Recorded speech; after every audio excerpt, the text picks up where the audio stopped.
Un migrant camerounais sous OQTF, soupçonné, en tout cas, peut-on dire qu'il est soupçonné, vu les vidéos, bon, je sais, avec les deepfakes et compagnie, on peut faire tout n'importe quoi, mais là, je dirais que, vu l'origine des documents vidéo, je me dis que cela semble plutôt correct et exact. En tout cas, ce monsieur, migrant camerounais sous OQTF, soupçonné d'avoir liquidé un SDF à Lyon avec un parpaing, a été arrêté à Toulon. Eh bien, il est parti du nord et il allait vers le sud, peut-être avait-il comme projet de retourner dans ses pénates, puisque comme les oies sauvages, peut-être, je ne sais pas, au beau temps, il va vers le nord et au mauvais temps, il retourne vers le sud. Peut-être que c'est, eh bien, la migration simple de ce monsieur, je ne sais pas. En tout cas, le bonhomme est également suspecté d'avoir blessouillé un homme à Rotterdam, homme qui, hélas, est décédé depuis, là encore avec un parpaing, et il aurait effectué au moins 3 autres tentatives d'homicide à Évry, Dijon et Strasbourg. Autant dire que il faisait son tour d'Europe des villes, et dans chaque ville, il voulait laisser un petit souvenir. Et alors, déjà, parlons un petit peu du SDF qui a été tué à coups de parpaing à Lyon dans la nuit du dimanche au lundi 11 novembre. C'était un homme sans domicile fixe, de nationalité moldave, et il a été retrouvé mort dans le 2e arrondissement de Lyon, à proximité de la place Carnot. Un parpaing ensanglanté a été découvert près de son corps et des images de vidéosurveillance ont montré qu'un individu a porté un coup à la tête de la victime avec cet objet. Le parquet de Lyon a ouvert une enquête spécifiquement pour cet assassinat. De l'autre côté, nous avons l'interpellation du suspect puisque celui-ci a été chopé les mains dans le cambouis, comme qui dirait, à Toulon. C'était dans la soirée du mardi 12 novembre. L'homme, maintenant nous le savons, est de nationalité camerounaise, excuse-moi, et sous obligation de quitter le territoire français au QDF. Il a été reconnu par un policier de la police secours de Toulon. Il avait agressé une femme de 26 ans à bord d'un train circulant entre Marseille et Nice, ce qui a conduit à son interpellation à Toulon.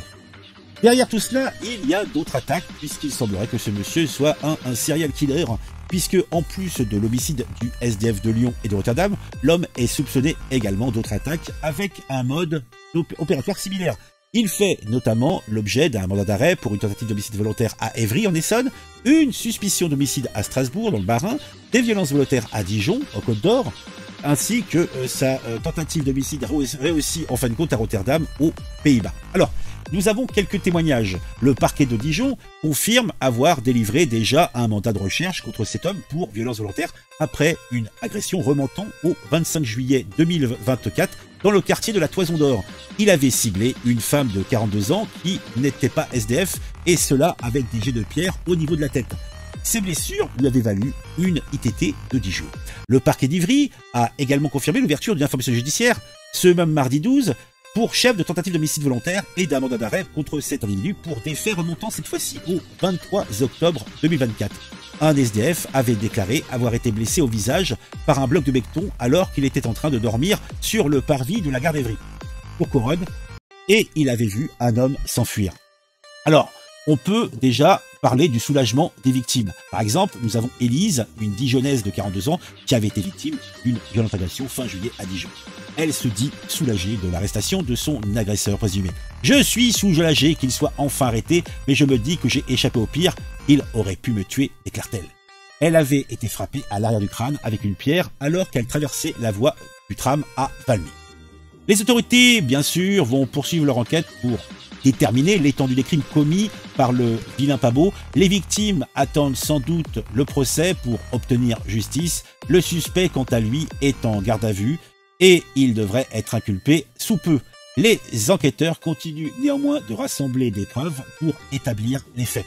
Voilà, donc nous en saurons sans doute plus d'ici quelques semaines, mois, puisque il va avoir son petit procès. J'espère qu'il va prendre tarif et qu'on ne le reverra pas dans nos rues avant moult années, n'est-il pas? Allez, on passe à autre chose, mais somme toute, on commençait fort avec cette nuit. Un migrant venu bosser dans le BTP, ça sert pas à ça, les parpaings. Oui, peut-être qu'il n'a pas eu la formation nécessaire, mon bon Pierrot. Ah oui.